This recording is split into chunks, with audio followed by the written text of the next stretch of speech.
I'm sure you've all been aware of those buzzwords, AI, chat GPTs, and all those questionings about whether or not chat GPT will replace Google, whether chat GPT will um, put some people out of work as it can do other people's job in a faster time delay. Um, although those concerns are important, I think it's what's most important is that we understand exactly what ChatGPT is, what it can do, what it can't do, its limitations, and that way we can address the concerns on a really specific basis. And then we need to see which way ChatGPT is either a threat or something we can leverage.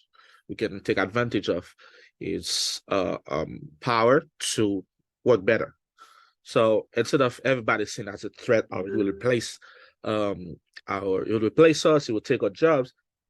There's another way we can see it as a way it can help us get our jobs done faster or even improve the quality of work we can actually produce if we can find the right way to leverage its power. So this is the reason why I put up this little video. Basically, it's a PowerPoint that I've made. We had a camp, we had a winter camp, and then I was presenting about ChatGPT. So I'll be doing the same thing here. I'll just play the video of the PowerPoint, so you guys can have an idea of what I was talking about.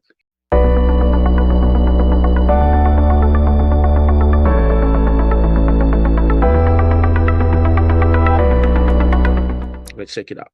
What is ChatGPT? So I explained it's a large scale of language model, machine learning and AI powered, and then it's developed by a company named OpenAI that uses deep learning techniques to generate human-like text. It's important to mention that because initially we used to have comments so we can get the proper interaction we want and the outcome we want. But in this case, it's like a human talking to. It's like you're chatting with a friend on what else, WhatsApp or WeChat or Google, Facebook Messenger, whatever. So this is the novelty of it, if I can put it that way. So, and it can help with translations, text summarization, and the more details you add to your questions, the better your answer will eventually be. It does text generation also. So it's a really powerful tools that we can use instead of being scared of. And I continue to explain about who's behind it. And a quick search on Google will give you this thing. And I have to mention that I asked ChatGPT, what do I need to make a PowerPoint about ChatGPT? And it explains me pretty much what should I mention in that PowerPoint. So it's ChatGPT explain itself. And who's behind its company named OpenAI I mentioned earlier, founded by a couple guys and girls probably. Um where $1 billion were collected to start this venture. So, and the purpose is to make AI more I can say user friendly, if I can put it that way.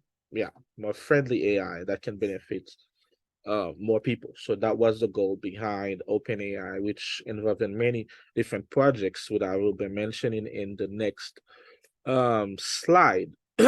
Sorry. Continue to explain that, okay, they got a couple projects, and then those four caught my attention. Playground, which is, I can say, the ancestor of ChatGPT. I call it text to next.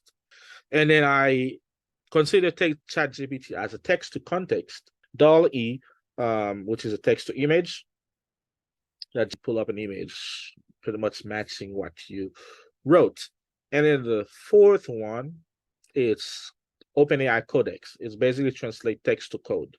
I haven't put my hands on that. I have an overview of it, but I haven't used it for any reason. I've used those top three, but this fourth one I haven't used it yet, so I cannot really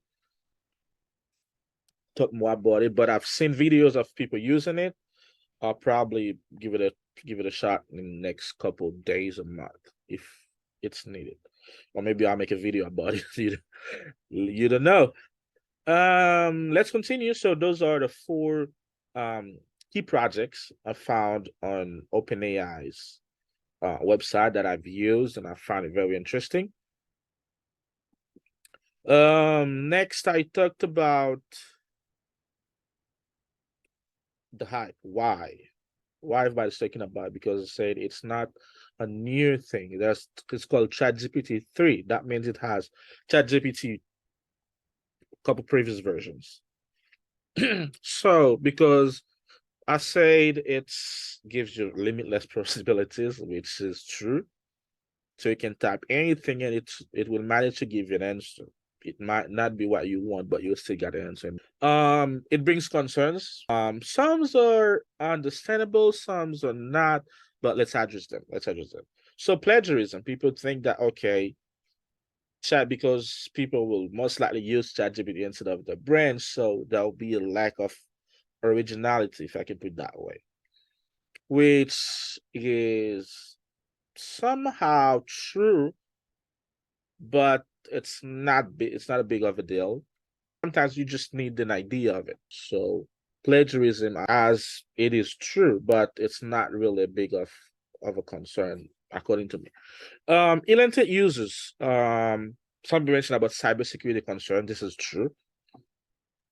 And I think probably they might need, I don't know, this is kind of restrictive at some point. It will limit the possibilities and then probably not fair to some people. But I think some words might probably be banned at some point, I think. That's probably one of the solutions. So if couple words being together in one sentence, then there's probably a possibility that this might lead to something that nefarious. And that's one of my propositions. I don't know if it's already been done or those guys behind OpenAI have been thinking about it, but if it was me, that would be a way of me to address this concern. Some words that I put it in a blacklist or red corner, and then if some of them are in the same sentence or in the same context, then it will send a red flag that something was wrong is being operated on ChatGPT. IP, intellectual property, and I don't see the issue with that. It's probably on a, let's say, art area, probably DAL-E, but for ChatGPT in itself, it seems a text based. I don't think it's an issue. And people want it to be open source. They say, okay, that's too much power to be in the hands of one group of people or private company. It might be interesting if it can be open source. That's up to debate because $1 billion been invested in that project, OpenAI in itself. Uh, I don't think you can just like ask people to put it open source. Although that would be a good thing. That would be a good thing. I think it's up to debate. If one day it turns out to be open source, I'll be happy to use it, continue using it. It won't make any difference to what to the way I use it, either it's open source or not. Maybe if it's not open source, they'll probably have a way to monetize it, probably create a premium version of it where people have to pay if you want to use it for a wider audience. Let's say you want to use an API, you want to build a project, an application, or on top of it, where many people will access your app to up to 100,000 people, then you have to pay for it. But if people are using on a personal level, I think it should remain free. That's probably its open source-ish type on the user basis. I know people when people mention open source, they mention about the whole code itself. So as I say, it's up to debate. Now let's dive into limitations. The limitations are because as earlier I mentioned, it offers limitless possibilities, but in itself it has limitation. ChatGPT is not always right, definitely. And if you use ChatGPT for a long time, you'll find out it's always apologize for giving you a wrong answer. And later, not later than today, I was playing with ChatGPT. Um, I was managing a couple lines of codes, and then it gives me some modules that are outdated because ChatGPT's database, I guess it's up to 2018. So anything beyond 2018, it's has a high probability of not being available on the answer range of ChatGPT. So it gives me an implementation of 2018 of the code I was trying to fix. Then I got bugs over bugs over bugs over bugs. Those modules are not even being used anymore. So I had to go back to Stack Overflow or order resources to find out that okay, this is an outdated uh, um, a version that was offered to me via ChatGPT. And funny thing, when I finally managed to get the code fixed by myself without the help of ChatGPT, I put the code back and I said, "What do you think about it?" I asked ChatGPT, "What do you think about this version of the code?" And it says, "Okay, apologize because I gave you a version that was kind of outdated, and then he kind of grade the new version I proposed, and then yeah, he give me a pass. And I think it might learn from that version of the code. So whenever someone actually know that okay, those modules are not being used anymore, and then we can upgrade its own database to give better answer to other people. As I said, ChatGPT is not always right. You have to be aware of what you expected as an answer. That way, it's easier for you to make. Otherwise, you'll be just copy things from ChatGPT, and then will be surprised. That will be an unpleasant surprise when you find out that maybe your answers are all wrong. And I say it's ChatGPT's fault. It's your fault. You have to be aware of the expected answer. Maybe you don't know what is it specifically, but it's important that you know you have an idea as vague as possible, but still you still have something that you know that okay, if in any case you receive a wrong thing, then you know there's something weird over there. Then you can still use ChatGPT to find a way to solve this issue. Data's a bias, that's true. Lazy people. As mentioned in that presentation, I said sometimes lazy is not a bad thing. It's pretty much a sign of high creativity. If you can find a way of doing things in a faster way, why not? That gives you time to be lazy. You can afford being lazy if you are productive, if you're effective.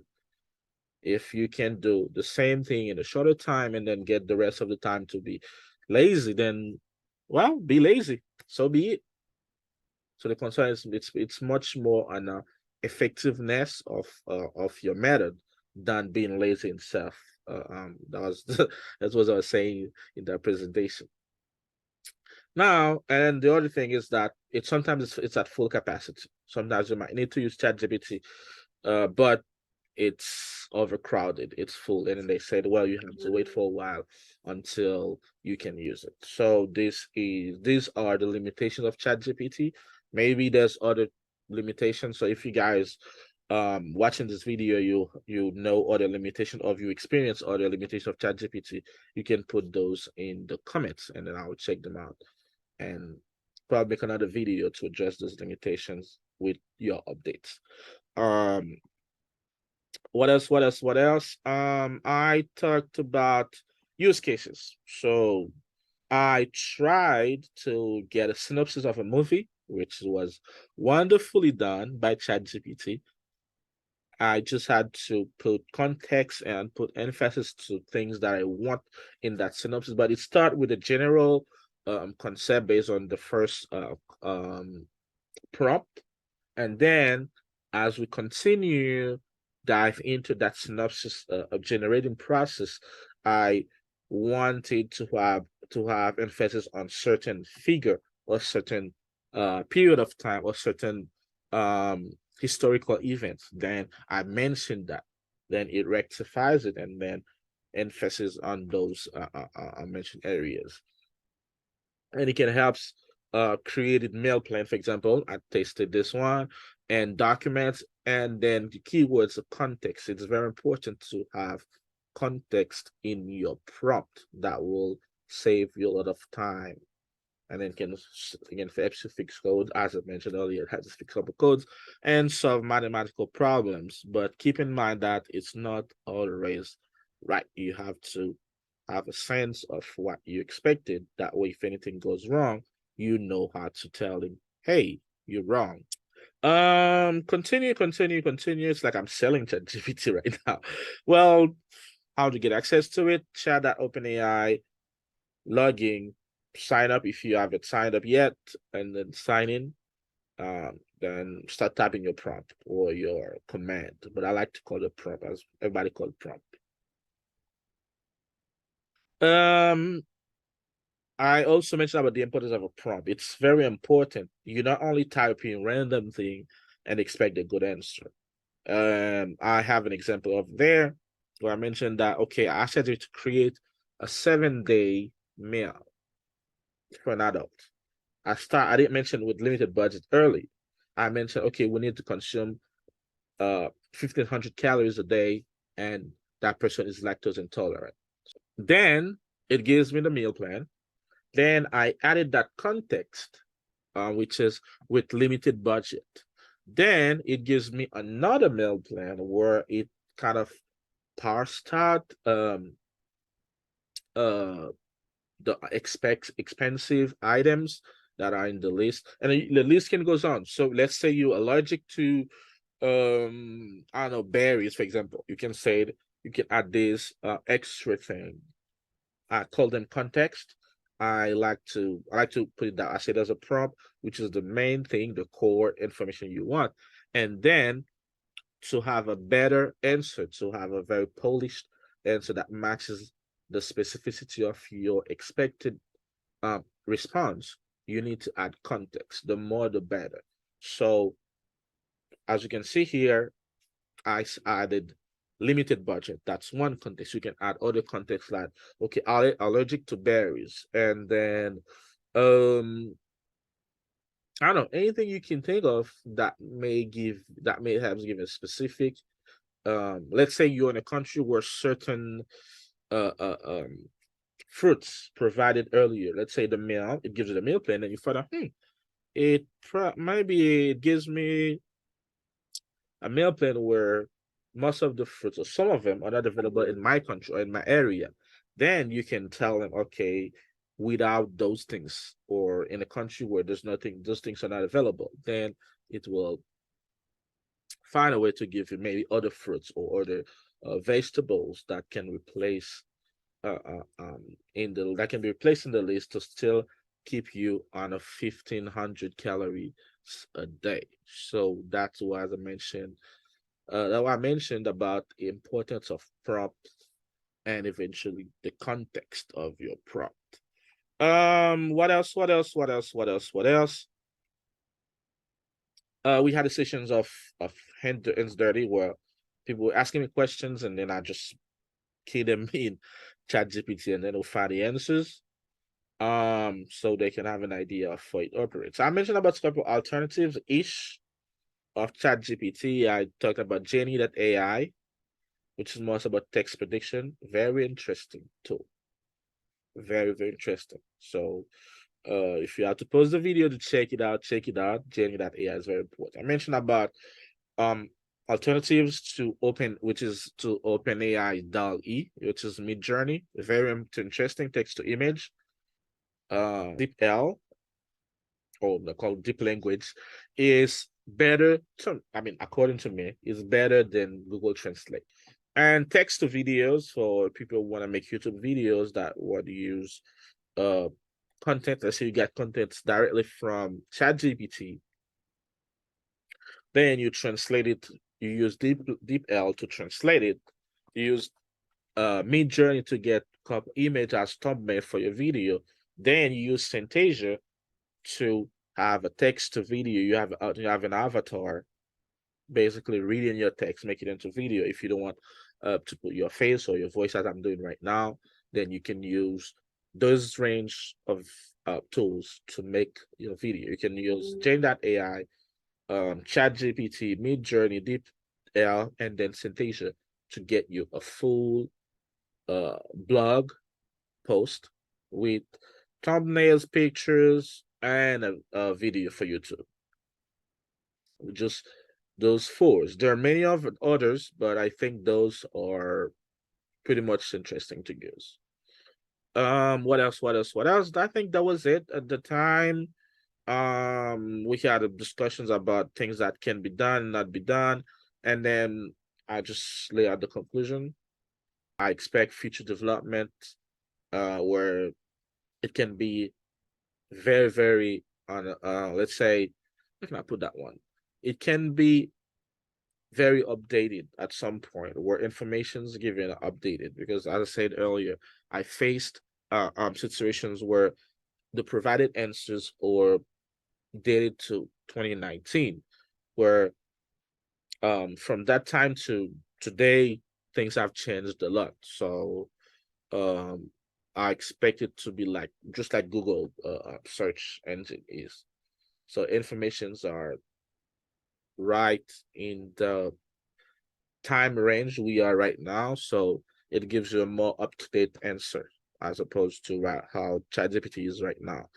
How the limitations or concerns are addressed, those were mentioned earlier, and yeah, that'll be maybe in ChatGPT 4, whatever, or in the future they can address those issues and make updates to address those concerns. With that being said, this can't stop you from using ChatGPT. ChatGPT will not replace Google. It cannot replace Google.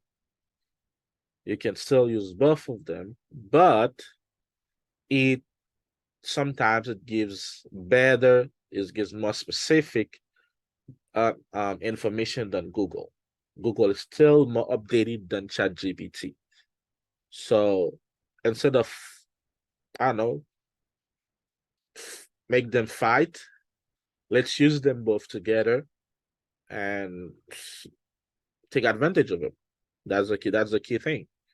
We had a session of Q&As, and then yeah, so people asking to us to subscribe to my channel. Well, that's it. So as I mentioned earlier, guys, if you have any questions or if you have extra limitations of ChatGPT that I failed to mention, you can just put them in the comment, and then I'll be glad to check them out and probably make an updated video. The PowerPoint slide will be available on the description. I'll put it on the GitHub link. So all you have to do is go ahead and click on the GitHub and download the PowerPoint. So it's it's open source. It's open source, so you can take the PowerPoint, use it to your presentation, refine it, whatever things it is. If you give me the credit, I'll be glad. But as I said, it's for the public, it's for you guys. So that's it for today. I hope you guys learn about ChatGPT, and I hope you'll subscribe and like the video, because I have other videos coming about how to use ChatGPT for specific tasks, such as Google Sheets or other applications where you can integrate ChatGPT as an extension to work better. We'll stop here, and then we say peace.